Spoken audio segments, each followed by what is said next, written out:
Episode 16ல ராக்கியும் சிந்துவும் அதே பஸ்ஸில் ஏறி இருக்காங்க. எந்த பஸ்லனா திவி ஏறி உட்காந்துருக்காங்களா அதே பஸ்ஸில். அப்போ சிந்து கேட்குறாங்க, என்னை எங்கே கூட்டிகிட்டு போகிற அப்படின்னோடனே, இங்கே பாரு நம்ம ரீனாவை பார்க்கறதுக்காக பெங்களூர் போகிறோம், 3 நாள் செம்ம ஃபன் தான், செம்ம ஜாலியாக இருக்க போகிறோம் அப்படின்னு சொல்கிறாரு.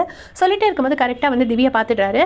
அந்த இருக்கிறது திவி மாதிரி இல்லை அப்படின்னு சொல்லி கேட்குறாங்க. உடனே சிந்து, ஆமாம் அது திவி தான், நான் வேணா போய் செக் பண்ணிட்டு வரட்டுமா அப்படின்னு கேட்டோடனே, வேணாம் சொல்லாத, முதல்ல திவ்யான்னு கன்ஃபார்ம் பண்ணுவோம் அப்படின்னு சொல்லிட்டு ஃபோன் எடுக்கிறாரு. ரதி மேம்க்கு இன்ஃபார்ம் பண்ணியிருப்பார் போல இருக்கு, அதை நமக்கு காட்டலை. கரெக்டாக பஸ் எடுக்கும்போது திவி வந்து பஸ்ஸை ஸ்டாப் பண்ணுங்க அப்படின்னு சொல்லி டிரைவர் கிட்ட சொல்கிறாங்க. சொல்லிட்டு ஒரு நிமிஷம் சொல்லி இறங்குறாங்க. கரெக்டாக இறங்கும் போது ரதி மேம் வாசலில் வந்து நிற்கிறாங்க. பயங்கரமாக 2 பேரும் ஹக் பண்ணிட்டு அழுறாங்க. அப்போ ரதி மேம் சொல்கிறாங்க, எனக்கு ஒன்று விட்டால் யாருமா இருக்கா, நீ ஏமா போன அப்படின்னு சொல்லிட்டு பயங்கரமாக அழுறாங்க. அதுக்கு திவி சொல்கிறாங்க, அம்மா என்னை ஸ்கூலில் எல்லாருமே புள்ளி பண்ணுறாங்க, உன்னை பற்றி சொல்லி என்னால் உன்னை டிஃபெண்ட் பண்ணவும் முடியல, எனக்கு என்ன பண்ணுறதுன்னு தெரியல, அதை ஹேண்டில் பண்ண தெரியாமல் நீ ரீனாக்கா விட்டுட்டு போன மாதிரி என்னையும் ஒரு நாள் விட்டுட்டு போயிடுவேன், நான் பயந்து போய் தான் நானே போகிறேம்மா அப்படின்னு சொல்லிட்டு அழுறாங்க. அதுக்கு ரதி மேம் சொல்கிறாங்க, எனக்கும் அப்பாவுக்கும் உன்னையும் சித்தையும் விட்டால் யாருமே கிடையாது, நான் ரீனா விஷயத்தில் தப்பு பண்ணியிருக்கேன், பட் உங்கள் 2 பேர் விஷயத்தில் நான் எந்த தப்புமே பண்ணது கிடையாது, எனக்கு என் உலகமே என் குழந்தைங்க தான் அப்படின்னு சொல்லிட்டு அழுறாங்க. உடனே திவியும் ஓகேமான்னு சொல்லிட்டு வராங்க. அப்போ கரெக்டாக சைடில் ராக்கி நிற்கிறாரு. ராக்கியை பார்த்துட்டு, என் பொண்ணை காப்பாற்றுறதுக்கு ரொம்ப தேங்க்ஸ் ராக்கி அப்படின்னு சொல்லிட்டு ரதி மேம் சொல்லிட்டே கிளம்புறாங்க. ராக்கியும் சந்தோஷமாக அனுப்பி வைக்கிறாரு. இப்போ ரதி மேமும் திவியும் நைட்டு பெட்டில் படுத்திருக்காங்க. மார்னிங் தூங்கி முழிச்ச உடனே ரதி மேம் சொல்கிறாங்க, you're strong confident fearless kid Divi, நீ இப்படி பயப்படவே கூடாது, யாராச்சும் ஒன்று எதாவது சொன்னாங்கன்னா நீ அவங்கக்கிட்ட ஆட்டிடியூட் காமி, பதில் சொல்லணும்னா பதில் வந்து வாயில் சொல்லணும்னு அவசியம் கிடையாது, உன் படிப்பில் சொல்லலாம், நீ வந்து நல்ல ஸ்போர்ட்ஸில் பர்ஃபார்ம் பண்ணி சொல்லலாம், பதில் இப்படி பலவிதமாக சொல்லலாம், பயம் இருந்தால் கூட பயம் இல்லாத மாதிரி நடிக்கவாது தெரியணும் அப்படின்னு சொல்லி கொடுக்குறாங்க. அப்புறம் நீ எனக்கு ஒரு ப்ராமிஸ் பண்ணணும், எப்போவும் இனிமேல் நீ என் பேச்சு கேட்கணும் அப்படின்னு சொல்கிறாங்க. அதுக்கு திவி ப்ராமிஸ் பண்ணிவிட்டு, அப்போ நீயும் எனக்கு ஒரு ப்ராமிஸ் பண்ணணுமா, நீ இனிமேல் எனக்கு பழைய கான்ஃபிடென்ட் ரதி டாக்டர் ரதியா நீ வரணும் அப்படின்னு சொல்கிறாங்க. அதுக்கு ரதி மேமும் ஓகேன்னு சொல்கிறாங்க. இப்போ கரெக்டாக ரதி மேம் வந்து ஹாஸ்பிட்டலுக்குள்ளே அந்த பழைய ஆட்டிடியூடோட போல்டாக என்ட்ரு ஆகுறாங்க. அதையும் ஒரு பக்கம் காட்டுறாங்க. இன்னொரு பக்கம் திவியும் போல்டாக ஸ்கூலுக்குள்ளே என்ட்ரு ஆகிறதையும் காட்டுறாங்க. திவியோட ஃப்ரெண்டு பார்த்துட்டு, நீ எங்கே ஓடி போயிடுவேன், நான் கவலைப்பட்டுட்டே இருந்தேன், உன்னை நான் ரொம்ப மிஸ் பண்ணியிருப்பேன் அப்படின்னு சொல்லிட்டு திவியை ஹக் பண்ணி கிஸ் பண்ணுறாங்க.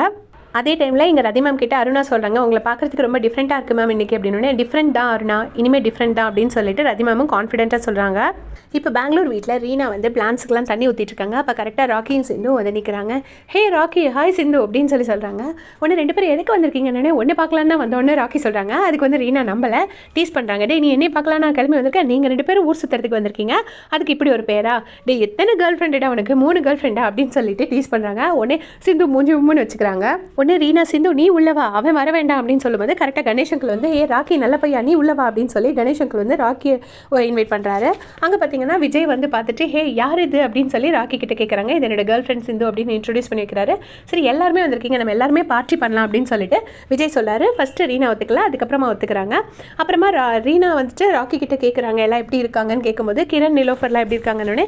கிரணும் நிலோஃபரும் இப்போ வேறு இடத்துல ஒன்றா ஜாப் கிடச்சிருக்கு, ஸோ அவங்க லிவிங்கில் இருக்காங்கங்கிறாங்க. அப்புறம் திவியை பற்றி ராக்கி சொல்லும்போது ரீனா ரொம்பவே வருத்தப்பட்டு கேட்குறாங்க. அப்போ ராக்கி சொல்கிறாரு, நீ வேணா திவி கிட்ட ஃபோன் பண்ணி பேச அப்படின்னோடனே ரீனா அதுக்கு எதுவுமே இல்லை, இப்போ ஓகேவா தானே இருக்கா, சரி பார்த்துக்கலாம் அப்படிங்கிற மாதிரி சொல்லி முடிச்சிடுறாங்க. இப்போ அமலாவும் ராகவும் பேசிகிட்டே வராங்க. சரி இனிமேல் அந்த பேஷண்ட்டை டிஸ்சார்ஜ் பண்ண வேண்டியதான், ஏன்னா எவர் நார்மல் ஆகிட்டாரு, வேறு வழி இல்லைங்கிற மாதிரி அந்த ஒரு பேஷண்ட்டை ஸ்டே பண்ண வச்சுருந்தாங்கல்ல கண்டுபிடிக்கிறதுக்கு, நம்ம இந்த ஆப்பர்ச்சுனிட்டி மிஸ் பண்ணிட்டோம், இனி அடுத்து எப்போ ஒரு பேஷண்ட் யாராவது அட்மிட் ஆனால் தான் நம்ம யார் அந்த ட்ரக்கை உள்ளே கொண்டு வந்தாங்கிறத கண்டுபிடிக்க முடியும் அப்படிங்கிற மாதிரி பேசிகிட்டே இருக்கும்போதே கரெக்டாக அந்த ஆம்புலன்ஸ் டிரைவர் ஒருத்தர் ஸ்மோக் பண்ணிட்டு இருந்தாருன்னு ராகவ் அடிச்சிருப்பார் இல்லையா, அவர் நேராக வந்து ஃபார்மசிக்குள்ளே வந்து உட்காந்துருக்காரு. உடனே இங்கே எதுக்கு வந்திருக்கீங்கன்னு ராகவ் கேட்குறாரு. இல்லை மெடிசன் வாங்க வந்தேன் அப்படின்னு. மெடிசன் வாங்க வந்து ஃபார்மசிக்கு வெளியில் தான் நிற்கணும், உங்களை யார் உள்ளே நிற்க சொல்லுதுன்னு சொல்லி திட்டி அனுப்பிச்சிடுறாங்க. அனுப்பிச்சதுக்கப்புறமா அந்த ஃபார்மசியில் உள்ள ஃபார்மசிஸ்ட் வராரு. அவர்கிட்ட இவர் யார் அப்படின்னு கேட்கும்போது, இல்லை என் ஃப்ரெண்டு தான், வந்து கொஞ்சம் நிறைய ஃபேமிலி ப்ராப்ளம்ஸ் அவனுக்கு, டெய்லி ஒரு 2 டைம்ஸ் வந்து இங்கே வந்து என்கிட்ட ஏதாவது புலம்பிட்டு போவான் அப்படின்னு சொல்கிறாங்க. உடனே இவங்க 2 பேரும் திட்டுறாங்க. அப்படி யாரையும் வந்து ஃபார்மசிக்குள்ளெல்லாம் உள்ளே விடக்கூடாது, ஏதாவது ட்ரக்கை சேஞ்ச் பண்ணிட்டாங்கன்னா என்ன பண்ணுவீங்க, உங்கள் இஷ்டத்துக்குலாம் அனுப்பக்கூடாது அப்படின்னு சொன்னோன்னே, இனிமேல் கேர்ஃபுல்லாக இருக்கிறேன் மேடம் அப்படின்னு சொல்லி அந்த ஃபார்மசிஸ்ட் சொல்லிடுறாரு. சொன்னோடனே இவங்க 2 பேரும் பேசிக்கிறாங்க. இவங்களுக்குள்ள அவரை பற்றி கொஞ்சம் விசாரிக்கணும், ஏன்னா நம்ம அப்படி ஈஸியாக எடுத்துக்க முடியாது, எது கொஞ்சம் அப்நார்மலாக தான் தோணுது அப்படிங்கிற மாதிரி 2 பேரும் அவங்களுக்குள்ள டிஸ்கஸ் பண்ணுறாங்க. அப்போ அமலா கேட்குறாங்க, இவரை பற்றி தான் நீங்கள் பேசுனீங்களான்னு கேட்கும்போது அவரும் ஆமாம் அப்படின்னு சொல்கிறாங்க. பட் என்ன பேசுனாங்க அப்படிங்கிறது நமக்கு தெரியல. இப்போ அர்ஜுனுக்கு வினோத் கால் பண்ணிவிட்டு, என்னோட தம்பியோட ஃபுட்பால் மேட்ச் இருக்குது, நீங்கள் பார்க்க வரீங்களான்னு கேட்குறாங்க. அதுக்கு அர்ஜுன், இல்லை எனக்கு படிக்கணும் அப்படின்னு சொல்லிடுறாரு. உடனே மது ஃபோன் வாங்கிட்டு ஆஸ் யூஷுவல் அதே டேண்ட்ரம்ஸ் சொல்கிறாங்க. நீ வரலைன்னா நான் வந்துடுவேன், நீ வரணும், நீ என்ன ஸ்டேட் ஃபஸ்ட் மாதிரி ரொம்ப ஓவராக படிக்கிறேங்கிற மாதிரி நிற்கிற அப்படி இப்படின்னு சொல்கிறாங்க. உடனே அர்ஜுன் வேறு வழி இல்லாமல் ஒத்துக்கிறாரு. இது வந்து சித்தோட ஃபுட்பால் மேட்ச் தான். அங்கே ரதி மேம், தேவா எல்லாரும் உட்காந்துருக்காங்க, திவி எல்லாரும் உட்காந்துருக்காங்க. கரெக்டாக அந்த மேட்ச்க்கே வந்து அர்ஜுன், வினோத் அண்ட் மது 3 பேர் வராங்க. அர்ஜுன் வந்து இவங்களை பார்த்தோன்னே ஹாய் அப்படின்னு சொல்லிட்டு ரதி மேம் கிட்ட நல்லா இருக்கீங்களான்னு அவங்களும் ஐ எம் குட் அப்படிங்கிறாங்க. உடனே இவங்க கேட்குறாங்க நீ யார்கிட்ட பேசுன, அது யார் அப்படின்னு. யார்? ரதி மேமையை கேட்குறேன். அவங்க தான் எங்கள் சீஃப் டாக்டர் அண்ட் அவங்க தான் ரீனாவோட அம்மா அப்படின்னு. ரீனாவோட அம்மானு சொன்ன உடனே இவங்க வந்துட்டு மது வந்துட்டு வேணுக்குன்ட்டே அர்ஜுனோட கையை பிடிச்சிக்கிறாங்க. அதை வந்து ரதி மேம் எப்படி அப்சர்வ் பண்ணுறாங்க. அந்த டைமில் மேட்ச் நடக்கும்போது ஏதோ ஒரு பால் நல்லா ஓங்கி இவரோட சித்தோட தலையில் பட்டு சித்து மயங்கி கீழே விழுந்துடுறான். உடனே வந்துட்டு மது வந்துட்டு அப்பா செம்ம அடி அப்படிங்கிறாங்க. இது கேட்டுட்டு ரதி மேம் ஒரு முறைக்கிறாங்க. எல்லாருமே டென்ஷன் ஆகிட்டு உள்ளே போகிறாங்க. சித் வந்து இன்னும் ரெஸ்பாண்ட் பண்ணலை. ஆம்புலன்ஸை கூப்பிடுங்கிறாங்க. சித் பக்கத்தில் யாரெல்லாம்னா தேவ், ரதி மேம், திவி அண்ட் அர்ஜுன் எல்லாருமே இருக்கிறாங்க. ஸோ இதோட இந்த எபிசோட முடிச்சிருக்காங்க. தேங்க்ஸ் ஃபார் வாட்சிங்.